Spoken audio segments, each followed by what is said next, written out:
नमस्कार, मैं हूं प्रदीप और आप देख रहे हैं थिंक 360। खास कार्यक्रम धारा प्रभाव में आज हमारे साथ वरिष्ठ साथी श्रीपाल सक्तावत जी हैं। बात करेंगे राजस्थान के राजनीतिक हालातों पर। भारतीय जनता पार्टी जहां पर जन घेराव यात्राओं में बिजी है, वहीं कांग्रेस की ओर से भी फील्ड पर काम करने की बात कही जा रही है। गहलोत सरकार की जो महत्वाकांक्षी स्कीम है महंगाई राहत कैंप, वो जमीन पर आ चुका है। उसकी हकीकत क्या है? उसके अलावा कांग्रेस के प्रदेशाध्यक्ष और प्रदेश के मुख्यमंत्री अब कर्नाटक चुनाव के लिए बेंगलोर पहुंच चुके हैं। साथ ही कांग्रेस के प्रभारी सुखजिंदर सिंह रंधावा ने अपने 3 सह प्रभारियों को 11-11 जिले बांटे हैं और इन सब में क्या खास है, इस पे बात करने के लिए हम श्रीपाल जी से रूबरू होंगे। सर, बहुत बहुत स्वागत आपका। सर, सबसे पहला इशू अपन यही लेते हैं कि रंधावा जी ने जो बंटवारा किया है जिलों का, वो थोड़ा समझ में नहीं आया कि आप किस तरह से ये बांट रहे हैं। 11 जिले जो बांटे गए हैं, उसमें सीटों का विभाजन बहुत अलग अलग तरीके का है। उसमें कांग्रेस के ब्लॉक का विभाजन, और उन्होंने जिले पहली बार ऐसा देखा गया है कि प्रशासनिक आधार पर बांटे हैं, जबकि ऐसा होता है कांग्रेस देहात, कांग्रेस शहर, इस तरह के जयपुर ग्रामीण, जयपुर। तो ये समझ में नहीं आया सर, क्या चाहते हैं आके प्रभारी, या उनका क्या कोई नया? देखो, इसका जो लब्बुलुबाब है प्रदीप जी, जो आरोप ओवैसी खास तौर पर लगाते हैं कि कांग्रेस मुस्लिमों को या मुस्लिम मतदाताओं को सेकंड ग्रेडेड मान करके चलती है, या ये मान करके चलती है कि वो तो उनसे कहीं बाहर नहीं जाएंगे जी। वो आरोप ये भी लगाते हैं कि उनको वक्फ मंत्रालय मिलता है, अल्पसंख्यक मामलात मंत्रालय मिलता है जी। हालांकि बीजेपी में यूनुस खान को पीडब्ल्यूडी दिया गया, उनको ट्रांसपोर्ट दिया गया, ये पहली बार ऐसा हुआ था जी। एक जमाने में तकीउद्दीन जो थे जयपुर के, उनको जेडीए का जो नगर विकास है उसका मंत्री बनाया गया था, यूडीएच को मंत्री बनाया गया। लेकिन इसको अगर आप पूरे इसको देखेंगे तो ऐसा लगता है कि काजी निजामुद्दीन, जो कि सबसे सीनियर थे, जो पहले से वेल कनेक्टेड है राजस्थान में, उनके पास में पिछली बार भी जिम्मेदारी रही, पिछले चुनाव में वो यहाँ पे प्रभारी रहे, उनको एक तरह से उन इलाकों में समेट दिया गया है जहाँ पर कांग्रेस का प्रभाव लगातार खत्म होता गया है जी। कहने को वो ये कह सकते हैं कि एक बड़ी जिम्मेदारी दी गई है ताकि इसको ठीक कर सके, लेकिन उससे ऐसा लगता है कि जो रिजल्ट आएंगे उसमें उनकी कदकशी की जा सके जी। काजी निजामुद्दीन इन 3 लोगों में जो चुनाव लड़ने वाला जो है उसमें सबसे सीनियर हैं, 3 बार विधायक रहे हैं, कुल 4 बार उन्होंने चुनाव लड़ा है। सचिन पायलट का प्रभाव वाला क्षेत्र है, वहां काजिम निजामुद्दीन की एक बड़ी पकड़ मानी जाती है संगठन के लिहाज से, और उन्हें जो 51 सीटें दी गई हैं उसमें से 17 सीटें एसटी की हैं। तो किस तरह से निजामुद्दीन अपने आप को एग्जीक्यूट कर पाएंगे सर? वही बात है, उस इलाके में आप देखेंगे कि मेवाड़ संभाग एक वक्त में कांग्रेस का गढ़ हुआ करता था। इंदिरा गांधी अपना कैंपेन शुरू करती थी, वहां से शुरू करती थी, राजीव गांधी कैंपेन शुरू करते थे, वहां से करते थे, सोनिया गांधी करती थी, वो वहां से करती थी, और राहुल गांधी भी वहीं से कैंपेन शुरू करते हैं। लेकिन लगातार वहां पे प्रभाव कम होता चला गया। अब जो उनकी खुद की पार्टी है, ट्राइबल पार्टी है, वो वहां पर उसका विस्तार हो गया। बीजेपी ने वनवासी कल्याण परिषद के जरिए जो काम किया था उसका प्रभाव वहाँ पर दिख रहा है, और मेवाड़ में पूरी तरह से कांग्रेस को बीजेपी ने समेट करके रख दिया। उस इलाके में उनको बनाया गया जहाँ पे उनका कोई वोट बैंक नहीं है, उस तरह का प्रभाव नहीं है। और लग तो ये रहा था कि रंधावा जो राजस्थान से नावाकिफ हैं जी, उनको शायद काजी निजामुद्दीन यहाँ पर आएंगे तो वो सपोर्ट करेंगे, लेकिन अगर आप पूरा देखेंगे तो रंधावा ने उन जिलों को लिया है अमृता धवन के जरिए। अमृता धवन उनको असिस्ट करेंगे जी, बिल्कुल। नहीं, तीनों ही सचिव हैं सर, लेकिन अमृता धवन को उनके प्रभाव वाला, तो ऐसा लगता है कि काजी निजामुद्दीन को कमतर आंकने की कोशिश की है जी। वीरेंद्र सिंह राठौड़ को जो इलाके दिए गए हैं जी, वो इलाके दिए गए जहां पर मुख्यमंत्री अशोक गहलोत का खुद का प्रभाव क्षेत्र है जी। बीडी कल्ला अमृता धवन की अगर देखें तो अमृता धवन को वो इलाके दिए गए हैं जिनके जरिए रंधावा साहब जो है वो कई मंत्रियों को साध सकते हैं। बिल्कुल। अमृता धवन सर छात्र राजनीति में रही हैं, एमसीडी का चुनाव भी वो जीती थी, तो उनको 11 जो जिले दिए गए हैं और वो ऐसे जिले जहां 75 विधानसभा सीटें हैं और उसमें से 51 अभी कांग्रेस के पास में हैं, साथ ही बीजेपी के पास 15 हैं, बाकी अन्य हैं, जिसमें इस टोटल जो ये 75 सीटें अमृता धवन कवर करेंगी, इसमें SC ST की 22 सीटें हैं और इन 22 में भी 18 कांग्रेस के पास हैं। और बड़े बड़े दिग्गज नेता मैं बताऊं आपको, चाहे वो गोविंद सिंह डोटासरा हो, प्रताप सिंह खाचरियावास हो, चाहे प्रसादी लाल मीणा हो, चाहे और भी जो कैबिनेट मंत्री, जिसमें शांति धारीवाल हैं, जिसमें महेश जोशी हैं, तो ये एक समझ में नहीं आया, आधा हाड़ौती दिया गया है इनको झालावाड़ और बारां काजी निजामुद्दीन को, बूंदी और कोटा दिया गया है अमृता धवन को, शेखावाटी का एक बड़ा हिस्सा सीकर अमृता धवन को दिया गया है, झुंझुनू और चूरू का कुछ चूरू ये दोनों दिए गए हैं वीरेंद्र सिंह राठौड़ को। वीरेंद्र सिंह करनाल हरियाणा से आते हैं। तो ये बंटवारा समझ में नहीं आया कि वोटर का टेस्ट कैसे वो, क्योंकि को रिलेटेड तो सीटें आपस में एक दूसरे में तो होती है सर चीजें। देखिए, पहले जो बंटवारा होता था उसमें संभाग का ध्यान रखा जाता था, जैसे हाड़ौती संभाग का एक प्रभारी है या ढूंढाड़ का एक प्रभारी है, उस तरह से आंचलिक आधार पे दिया जाता था। और उससे एक फायदा ये भी होता था कि जो कनेक्टेड सीटें हैं वहाँ से एक दूसरे को सपोर्ट मिल सके जी। लेकिन बारां और झालावाड़ आप एक को दे रहे हैं, बूंदी और कोटा दूसरे को दे रहे हैं जी। तो साथ में उनको आप कनेक्ट कर रहे हैं बांसवाड़ा के साथ, प्रतापगढ़ के साथ, इस तरह से। तो इससे एक आरोप की पुष्टि निश्चित रूप से होती है जो ओवैसी लगाते हैं जी। साथ ही वीरेंद्र सिंह राठौड़ को उस इलाके में जो जिम्मेदारी दी गई है जहाँ पे वो ज़्यादा कुछ कर नहीं पाएंगे, वहाँ पर इतने प्रभावशाली मंत्री हैं, BD कल्ला है, खुद मुख्यमंत्री अशोक गहलोत का इलाका है, तो वो उनके सजेशंस कितने मायने रखेंगे ये देखने वाली बात है।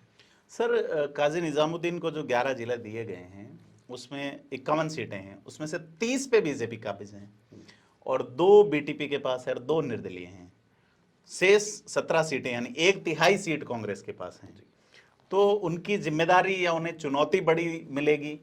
दूसरा ST या ये कह सकते हैं कि जो बीजेपी के प्रभाव क्षेत्र वाला इलाका है वो काजी निजामुद्दीन को दिया गया है जी, ताकि वहाँ पे अगर कांग्रेस पहले की तरह परफॉर्म करती है या और नीचे चली जाती है तो ठीकरा काजी निजामुद्दीन के सिर पे फोड़ा जा सके। आप देखेंगे कि पिछले बार भी चुनाव के बाद में काजी निजामुद्दीन और जितने भी जो प्रभारी सचिव थे उनको बदल दिया गया था। जी बिल्कुल।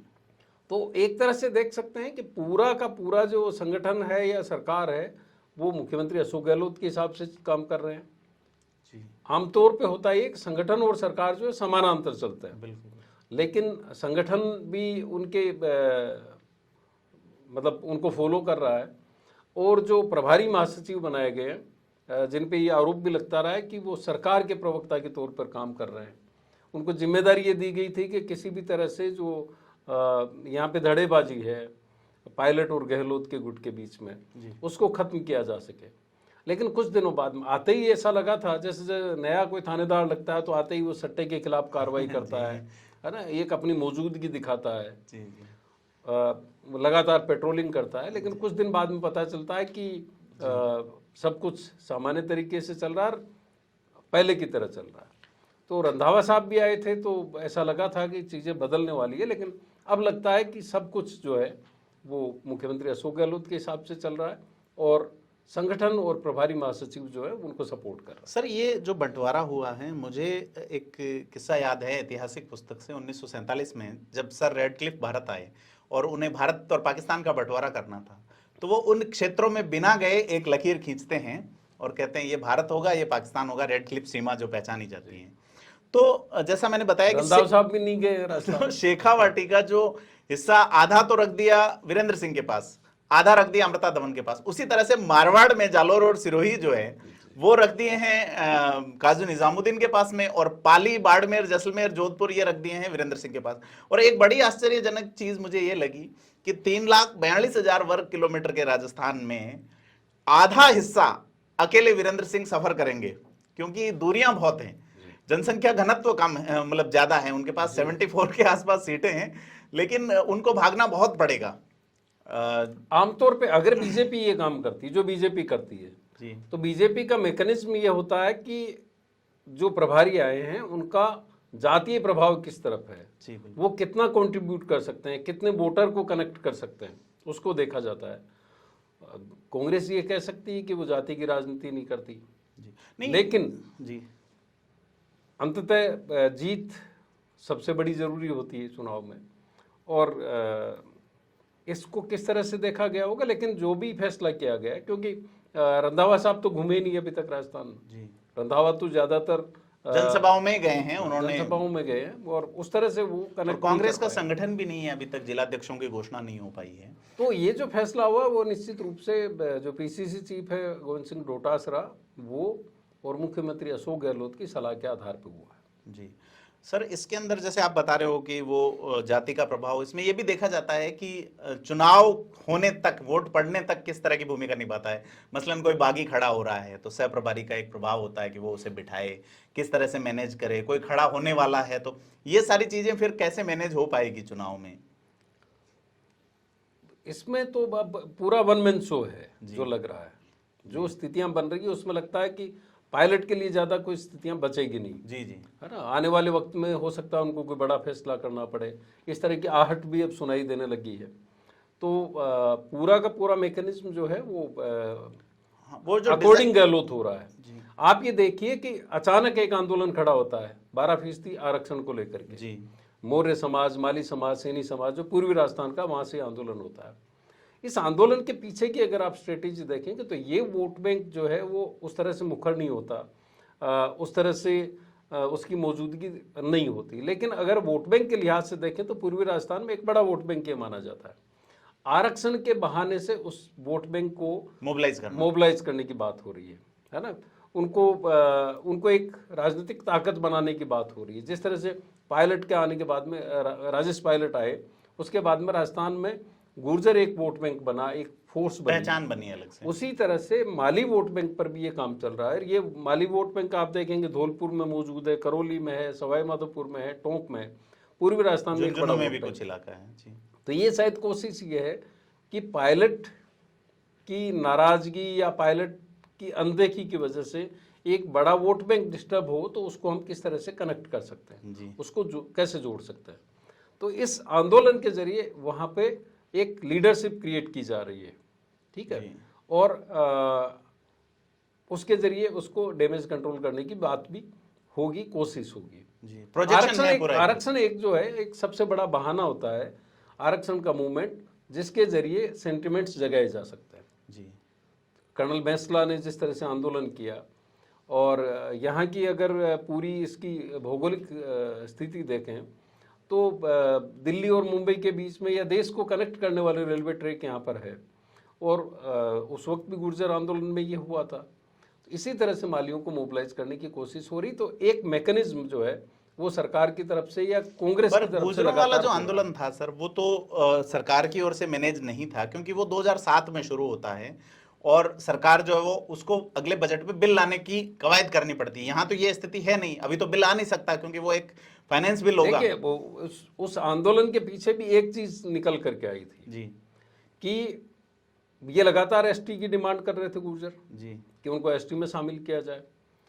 उस वक्त सरकार के ही कुछ लोगों ने, जो इस तरह की चर्चाएं उस वक्त आम थी जी, उन्होंने कहा कि पहले कुछ कीजिए तो सही, बिना आंदोलन के कैसे दिया जा सकता है, रोए तो रोए बिना कैसे माँ दूध पिलाए। तो लेकिन जब आंदोलन शुरू होता है तो फिर कई बार वो आपके हाथ में नहीं होता कि आप उसको, रिमोट कंट्रोल तो है नहीं कि आप उसको कर सकें। जी, भीड़ का अलग मनोविज्ञान है। इसी तरह से कहीं न कहीं एक मैसेज रहा होगा कि भाई आपको अगर आरक्षण चाहिए अलग से, विद इन ओबीसी अलग से आरक्षण चाहिए, आप प्रोजेक्शन कीजिए, आप अपना आपका एक दबाव समूह तो तैयार करिए, और वो दबाव समूह एक वोट बैंक में भी कन्वर्ट हो सकता है। वो सरकार के लिए प्रचार समूह का काम करता है बेसिकली, बाद में जब उफान ठंडा होता है तो सर अपन इस पे पूरा बात कर रहे हैं। उसके अलावा इन्होंने जो महंगाई राहत कैंप शुरू किए हैं उस पे आप कैसे देखते हैं कि महंगाई राहत कैंप से क्या लोगों को वाकई राहत मिल रही है या इस धूप गर्मी में लोग आहत हो रहे हैं? देखिए, इस बजट में मुख्यमंत्री ने कई प्रावधान ऐसे किए हैं जो अगर वास्तव में ईमानदारी से लागू हो तो उनका एक बेनिफिट हो सकता है, लेकिन ये एक एहसान जताने की एक प्रक्रिया लग रही है जी। इस दौर में जब आप ई मित्र आपके पास है, आप ऑनलाइन आवेदन ले सकते हैं जी। अगर किसी आदमी का एक दिन का रोजगार खत्म किए बिना, एक पूरे परिवार को एंगेज किए बिना जी आप उनको राहत दे सकते, तो उससे बढ़िया तो कोई काम हो नहीं सकता। आप पूरी सरकारी मशीनरी का इस्तेमाल, जो लोग आ रहे हैं वो परेशान हो रहे हैं। हालांकि ये इंतजाम करने की कोशिश हो रही है कि कूलर भी हो, वहाँ पे पानी की व्यवस्था भी हो, आने वाले को दिक्कत नहीं हो, छाया की व्यवस्था हो, लेकिन आप इन राहत कैंपों के नाम पर कितना बड़ा पैसा सरकार जो है वो जनता की गाड़ी कमाई है, जनता का टैक्स है उसको वो फूंक रही है। सर, अशोक तो गहलोत बेहतर ये होता कि एक टाइम फ्रेम होता, ई मित्र के जरिए ये काम होता है, क्योंकि अब आपने ऑनलाइन कर दिया है। जी जी टेक्नोलॉजी इतनी फास्ट अच्छी तरीके से हो ही चुकी है। जी जी सर, गहलोत साहब अक्सर जिक्र करते हैं इंदिरा गांधी का। इंदिरा गांधी ही वो शख्स थी जिन्होंने कॉन्स्टिट्यूशन में अमेंडमेंट करके और लोक कल्याणकारी राज्य की संकल्पना डाली कि सरकार कुछ भी दे रही है तो वो एहसान नहीं कर रही, लेकिन यहाँ तो बिल्कुल उल्टा हो रहा है, वो एहसान जताने वाली बात हो रही। इससे ऐसा लग रहा है कि आप बुला रहे हैं उनको, लाइन में खड़ा ही कर रहे हैं। जी जब नोटबंदी हुई थी तो यही कांग्रेस कह रही थी कि आपने लाइन में खड़ा कर दिया। जी बिल्कुल। लेकिन आज आप 100 यूनिट बिजली फ्री देने के नाम पे सर उनको लाइन में खड़ा कर रहे हैं। सर ये आप चिरंजीवी के नाम पे उनको लाइन में खड़ा कर रहे हैं। चिरंजीवी में एक बड़ा हिस्सा तो खुद ही दे रहे हैं ना लोग। और आप अगर सामूहिक बीमा कराएं तो मुझे अच्छी तरह पता है कि हमारा कोई प्रेस क्लब या हमारा कोई भी संगठन अगर सामूहिक बीमा कराता है तो सामूहिक बीमा बहुत सस्ता होता है। जी बिल्कुल। और सामूहिक बीमे की कुछ रकम क्लब की तरफ दी जाती है, कुछ कंपनियां भी करती है, क्लब भी करते हैं, समुदाय इसी तरह से सरकार ने ये प्रावधान किया है। और जो इंश्योरेंस एजेंसी, इंश्योरेंस कंपनी है, उनके लिए तो इससे बढ़िया कोई काम ही नहीं होता कि आपको बल्क में एक बहुत बड़ी पूंजी मिल रही है। जी। काम अच्छा किया, लेकिन मैकेनिज्म जो है वो एहसान जताने वाला है। सर, आपने अभी 100 यूनिट बिजली की बात की। अशोक गहलोत बेंगलोर जा चुके हैं, कांग्रेस ने अपना घोषणा पत्र जारी किया है, वहाँ पे वो चिकपेट और 2 विधानसभाओं में और जनसभा करेंगे और वहाँ वो ये कहेंगे उस घोषणा पत्र के मुताबिक कि हमारी अगर सरकार आई तो हम आपको 200 यूनिट बिजली फ्री देंगे। तो इसे आप कैसे देखते हैं? इससे पहले वो जब 2020 के चुनाव में दिल्ली में संबोधित कर रहे थे तब कह रहे थे कि साहब हमारी सरकार आई तो हम आपको 300 यूनिट देंगे।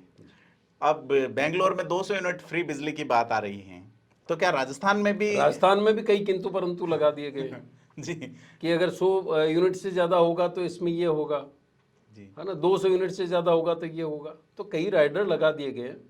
लेकिन मुझे लगता है कि देखो, एक प्रो पीपल चीफ मिनिस्टर के बतौर इनकी पहचान रही है। इनकी कई पॉलिसीज ऐसी हैं जिनको अडॉप्ट किया गया दूसरी जगह भी। एक शुरुआत तो हुई है, आने वाली सरकार हो सकता है इससे बेहतर सोचे, इससे और ज़्यादा अच्छा सोचे। मेरा सवाल ये है कि आपको अगर रिलीफ देनी है पब्लिक को, महंगाई राहत कैंप आप कर रहे हैं, तो इसका तरीका ये भी हो सकता था कि आप उसकी मर्जी पे छोड़ते कि आप इतने वक्त में आप जाकर के करवा लीजिए। आपके पास में ई मित्र एक ऑप्शन है, आप ऑनलाइन आवेदन कर सकते हैं, सरकार ऐप एक बना करके वो कर सकती थी।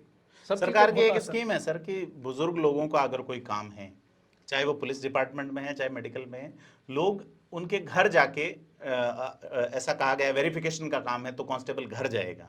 60 से ऊपर वाला पेंशन 60 से ऊपर वालों को ही मिल रही है, 75 वालों को अलग है, तो उनको वहां आना पड़ रहा है। तो ये एक, और उनकी अंगुलियों के निशान भी नहीं छप पा रहे हैं उसके ऊपर, जबकि ये पेंशन हो चुकी है उनकी। पेंशन में थोड़ी सा इजाफा हुआ है, 60 से ऊपर अभी जो नए इसमें कतार में आए हैं वो एक अलग बात है। बेसिक बात ये है कि ये जो वक्त है भीषण गर्मी वाला है जी। आप देखेंगे कई जगह ऐसी घटनाएं हुई है जनसभाओं में जहाँ पे लोग बेहोश हो गए, मर भी गए, है ना। यहाँ भी मौत की खबरें आई है कुछ जगह से, हालांकि उसकी पुष्टि नहीं हुई है जी। तो ऐसे वक्त में राहत उनको गर्मी से भी देनी चाहिए थी जी बिल्कुल। और एक मैकेनिज्म ये बना लिया जाना चाहिए था कि वो आते। अब आप सरकार जो है जो भी राहत देती है उसमें वैसे ही मुख्यमंत्री का फोटो छाप के भेजती है जी बिल्कुल, है ना। तो जो भी आप उनको कागज पकड़ा रहे हैं जी, एक जो लाइसेंस दे रहे हैं जी, उसके ऊपर आप अपनी फोटो और बड़ी कर लीजिए। हाँ बिल्कुल, 4x6 की बजाय आप और बड़ी कर लें, पासपोर्ट की बजाय और बड़ी साइज कर लें। जी। सर, बीजेपी भी जन घेराव और उनके माध्यम से सीपी जोशी अपने आप को एस्टेब्लिश कर रहे हैं पूरे राजस्थान में, तो क्या लगता है कि बीजेपी अब इस चुनाव का जो कांग्रेस ने जिस तरह से प्रभारी बांटे हैं, बीजेपी भी अब संगठन का विस्तार करेगी, एससी तबके का बड़ा एक प्रतिनिधित्व बीजेपी में नहीं है जो है वो जो हमारे पास सूचना है, और थिंक 360 ने पहले भी कहा था, गुजरात चुनाव के बाद ये तैयारी थी, लेकिन चूंकि कर्नाटक एक टफ बैटल है बीजेपी के लिए, वहां पे आपको सरकार बचाए रखनी है जी। लेकिन कर्नाटक के चुनाव के बाद में आप देखेंगे 10 मई के बाद में नतीजे आने के साथ ही पूरी की पूरी फोर्स उन चुनावी राज्यों में चली जाएगी जहां पर अब चुनाव होने हैं, और उनमें से एक राजस्थान भी है। बिल्कुल है।